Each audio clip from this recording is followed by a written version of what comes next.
Ja, beste Lu, zo aan de vuuroven van de Vastelovend zitten we weer in een kleurrijke omgeving. Een omgeving waar alles is te krijgen om zich even een andere gezicht te maken, om een ander uiterlijk te zien. Ja, we zijn zo zonder als met de Vastelovend anders te lopen. Als dat zo normaal is. Even ja, een beetje geschmink, noemen ze dat op vandaag. Je hebt zo misschien een ander woord voor. Maar ik zit neven dich ingrid om dus toen een jaar of 5 geleden, in 2019, toen werd het Vastelovens gezicht van L1. Toen hebben ze op een gegeven moment besloten voor zichzelf om te zeggen, ik stap uit de onderwijs. En ik begin een schminkshop. Of wie noemt u dat zelf eigenlijk? Ja, ik ben inderdaad een schminkboutique begonnen. En dat is eigenlijk een gigantisch uit de hand gelopen hobby. Ik geef workshops. Het ganse jaar door komen hier mensen om te leren schminken. Van mij en ondertussen ook mijn collega's. En ja, ik zat inderdaad in het onderwijs. En het lesgeven vond ik heerlijk. Maar de randzaken, daar ging ik minder goed op. En mijn pap is in 2017 overleden. En die had op zijn sterfbed tegen me gezegd, Ingrid, gang gaat doen waar ze gelukkig van werd. Nou, mooier als dit geef het niet. Nee, wat raakt me nog, dat is, wie is het zegt. Ik heb die de pap goed gekend, we trokken met elkaar op. We waren niet van dezelfde club, maar we zaten wel allebei als fractievoorzitter.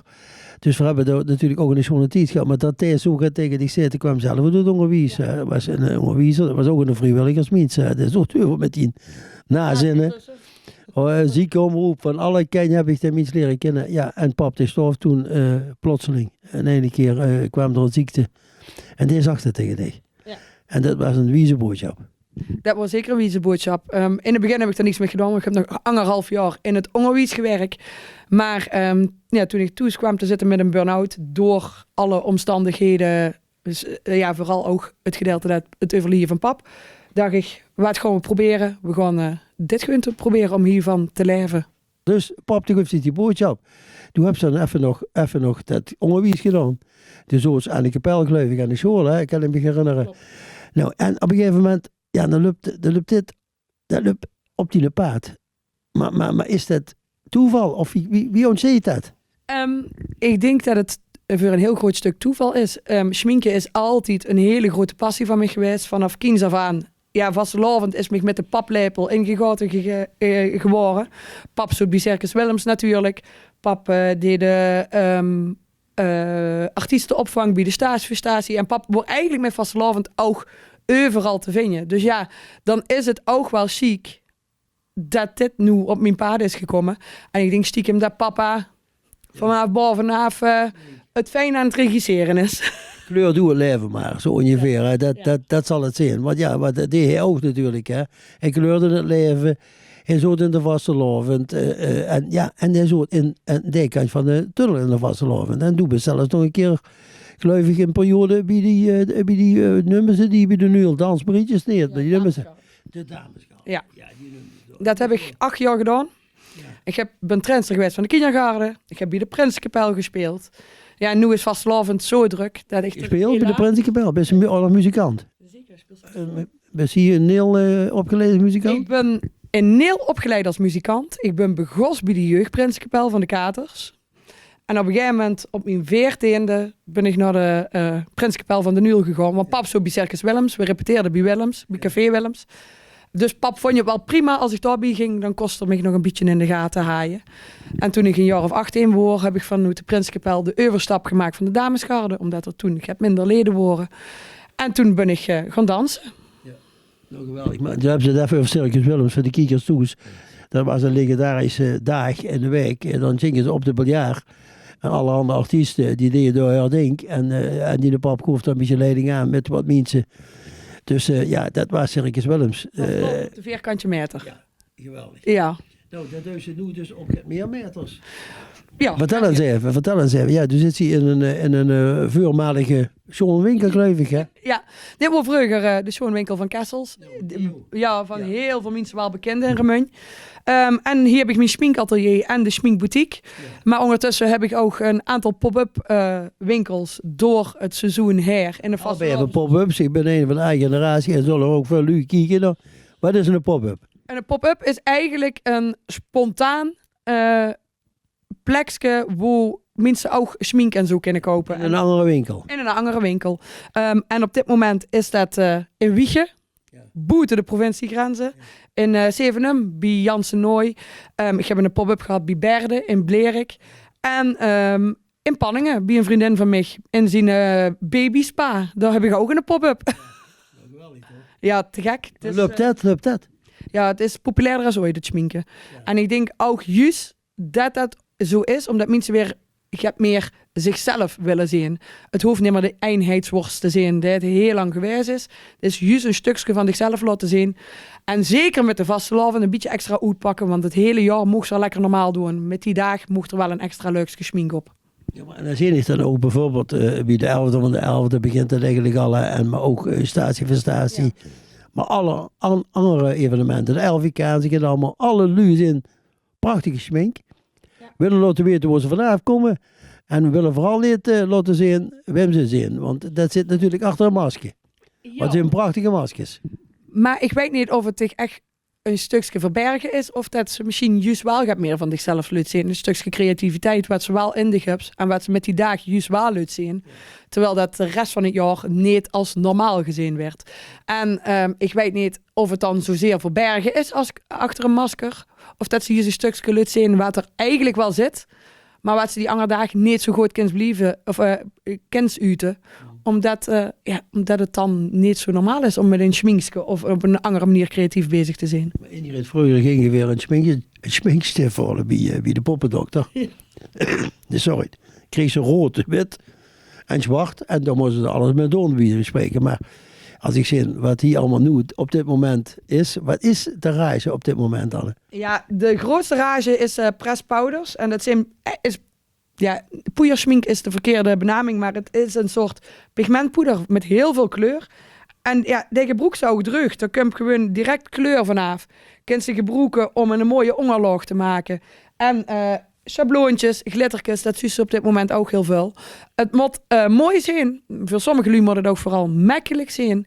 En er moet ze met op kunnen vallen. En hoe is het niet echt artistiek te zijn, of toch wel?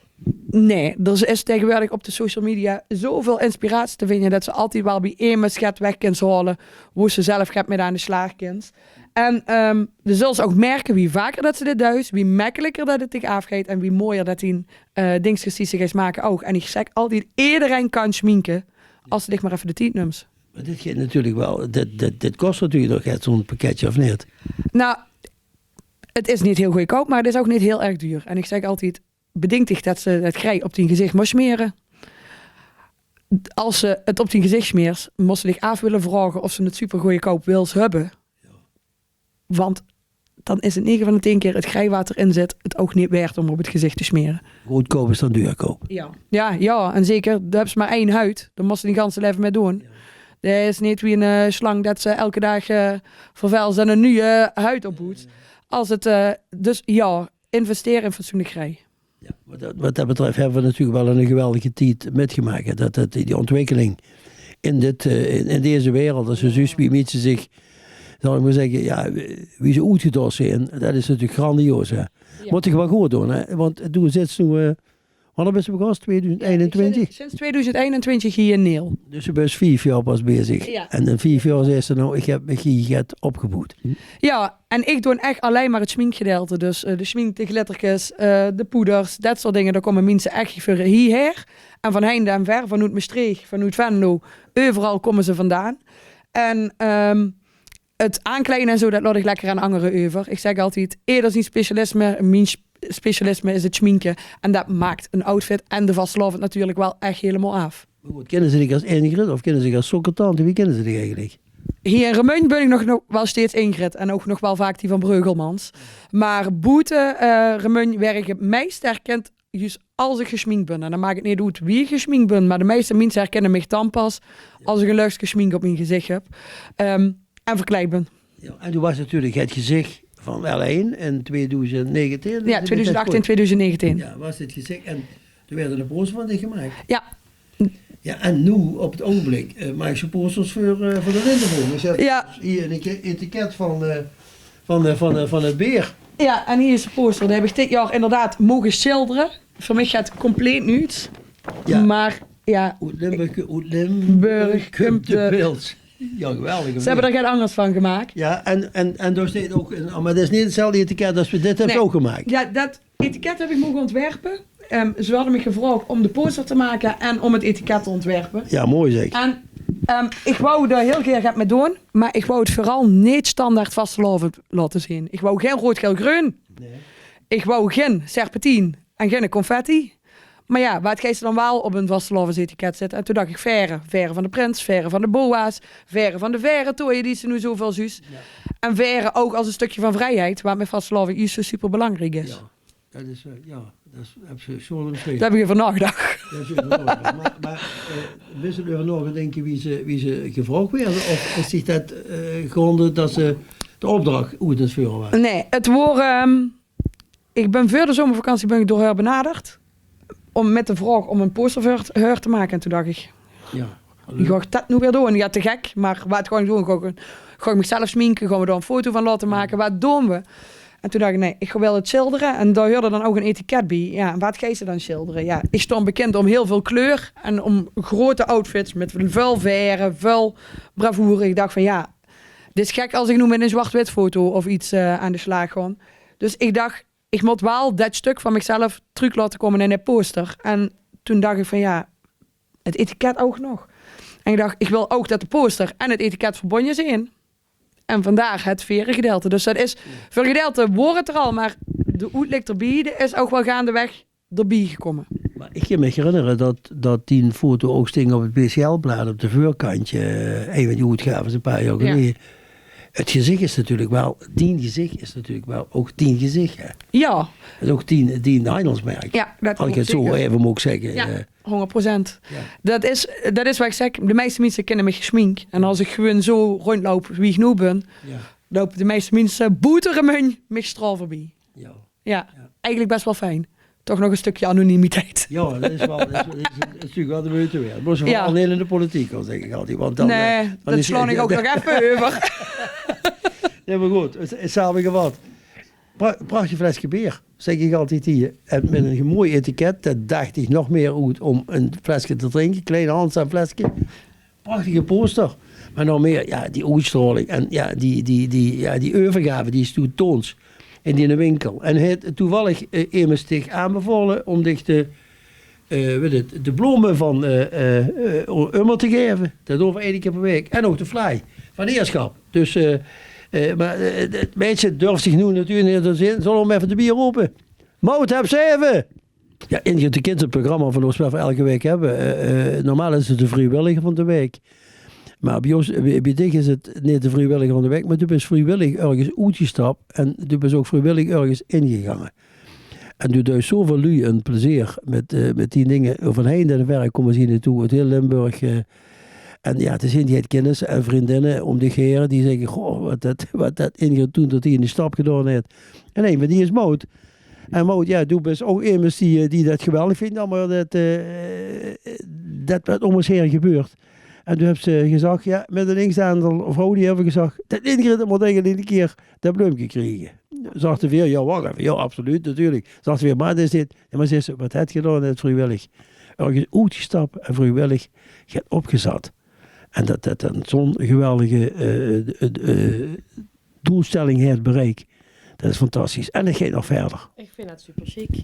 Absoluut. Ik vind het knap dat ze beslist om hoe het onderwijs te gaan. En van die hobby echt in het ruim hebt gemaakt. Vind ik knap. Ja. En dat kun je binnen. Dat moet ik goed zeggen. Dan moet ik stoer om de bloemen van Ummer geven. Die elke week een prachtig bloemje hebben. En ook de fly van Heerschap. Ja, die ben ik terug nog een op. Dat geeft helemaal goed. Ja, hartstikke bedankt. Ja, dat is leuk dat je gewoon daar zo geweldig in verstaat. Dat is prachtig. Ja, die hebben altijd prachtige bloemen. Die zitten aan de statie. Aan de statie in Remunt en aan de statie in Weert. Heerschap, dat weet je, bakkerij Heerschap. Geweldige lekker fly. Bout, fijn dat ze dat zo'n mooi initiatief hebben getoond. Hè. Dat is geweldig. Leuk. Als ze ooit een keer ook zo gaat bereiken, heb ze, kom op weer bij dicht, maar dan breng je van dicht te vlei. Afgesproken. Ingrid, ja, we kunnen de lui alleen maar zeggen, een schone wasselovend. Een hele schone was. Zorg dat je de gezond doet, komt die griep heerst op dit moment.